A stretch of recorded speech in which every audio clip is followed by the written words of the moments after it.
ponte fantasma do presidente de 11 bilhões de reais na Bahia. Veja a reportagem. Na Bahia, o presidente Lula inaugurou uma ponte recentemente, mas tem um detalhe. Cadê a ponte? Tá ali, ó. A ponte chegou. Mas cadê a ponte, Berenice Leite? Porque depois a gente vê o túnel da transposição do São Francisco ser inaugurado sem água. Nós tivemos uma inauguração de um canteiro de obras, é isso? Ou não?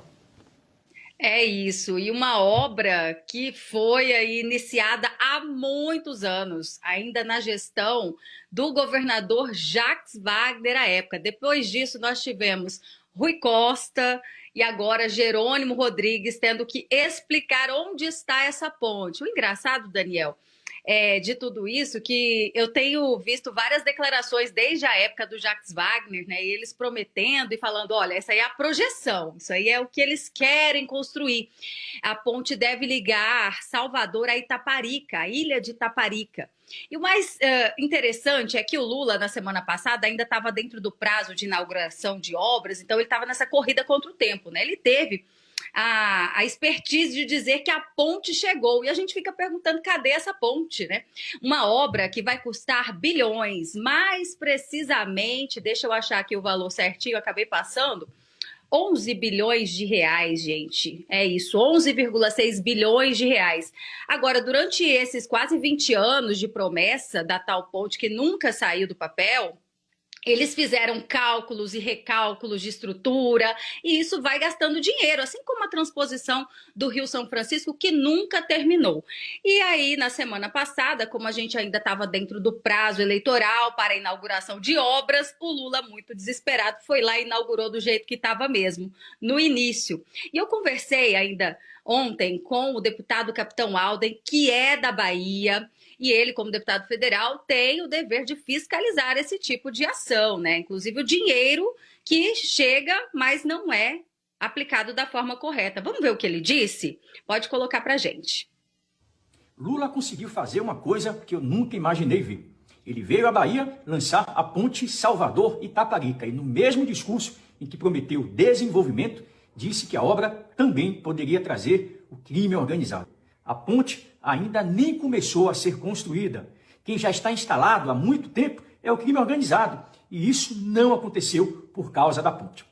Aconteceu porque durante anos, precisamente 20 anos, faltou uma política firme de enfrentamento às facções. Agora vamos falar da cerimônia. Foram mais de 20 anos de promessas, estudos, renegociações e anúncios sobre essa ponte. Centenas de bilhões de reais gastos apenas com projetos e revisões. E o que vimos foi um grande evento para comemorar o início do início.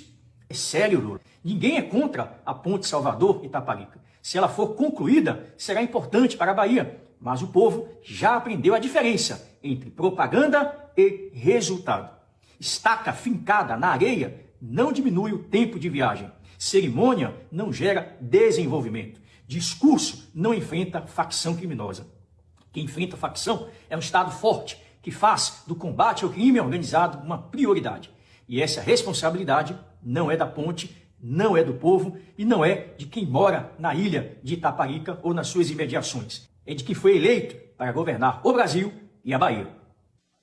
Aí, obrigada, deputado Alden, pela gentileza de nos dar esse depoimento falando sobre a realidade de Salvador, né, e do povo baiano.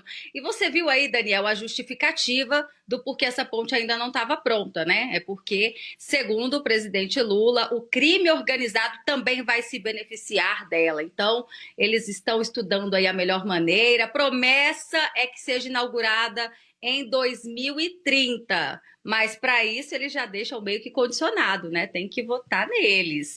Agora, Daniel, é uma farra mesmo com os recursos públicos, com o dinheiro do pagador de impostos, e realmente essa ponte até Itaparica ia viabilizar muito, inclusive a Bahia, que é movida pelo turismo, né? Eu já estive em Salvador, esse é um trecho que a gente faz ali do chamado ferryboat, né? Então, do ponto de vista logístico, isso ia dar uma guinada na economia do povo baiano.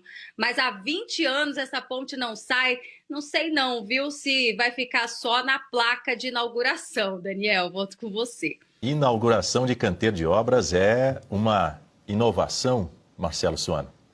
É interessante, eu tenho pouca coisa a acrescentar, mas uma delas é importante da minha perspectiva. Demonstra, não é apenas o argumento, a narrativa, a forma de raciocinar, a estratégia usada, a estratégia política deste senhor, vou modificar para não ser punido, de Sua Excelência o Presidente da República. É um argumento muito semelhante àquele que é usado, por exemplo, para os indivíduos que tentam justificar abusos contra as mulheres. Não, ela estava vestida de uma forma inadequada, não porque ela provocou, não porque fez isso. Ou para aquele indivíduo que diz assim, mas claro que você ia ser assaltado. Pô, você passou num local que só tem assaltante, ele não pergunta porque só tem assaltante ali. Ele não pergunta por que foi resolvido o problema. Ele não porque não foi resolvido o problema. Ele não essas não são perguntas que são relevantes. Qual é a pergunta que ele faz? Ou melhor, qual é a justificativa que ele dá? Não, porque isso vai beneficiar o crime organizado. Como é que você pode desbeneficiar o crime organizado? Caçando o crime organizado, identificando, punindo, encerrando o crime organizado. De repente você pode identificar que determinados criminosos organizados também são terroristas, mas para isso precisa ter coragem e vergonha na cara.